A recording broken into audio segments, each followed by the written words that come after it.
జనవరి 26 నుండి పేద ప్రజల కోసం నూతనంగా 4 సంక్షేమ కార్యక్రమాలను అమలు చేయనున్నట్లు రాష్ట్ర రెవెన్యూ హౌసింగ్ శాఖల మంత్రి పొంగులేటి శ్రీనివాసరెడ్డి అన్నారు.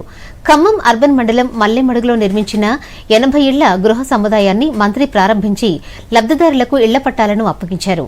ఈ సందర్భంగా మంత్రి పొంగులేటి శ్రీనివాసరెడ్డి మాట్లాడుతూ సంక్రాంతి కానుకగా పేదలకు డబుల్ బెడ్రూమ్ ఇండ్లు అందిస్తున్నామని తెలిపారు.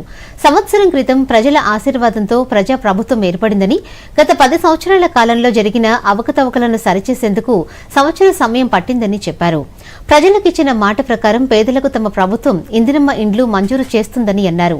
రైతు భరోసా, నూతన రేషన్ కార్డు, ఇందిరమ్మ ఇళ్లు, రైతు కూలీలకు ఆర్థిక సహాయం వంటి పథకాలపై సీఎం రేవంత్ రెడ్డి కలెక్టర్లకు దిశానిర్దేశం చేశారని, అర్హులకు జనవరి 26 నుండి ఈ పథకాలు అమలవుతాయని వివరించారు. అర్హులైన ప్రతి ఒక్కరికి నూతన రేషన్ కార్డులు అందుతాయని, వ్యవసాయ యోగ్యమైన భూములకు ఎకరానికి 12,000 రైతు భరోసా అందిస్తామని తెలిపారు.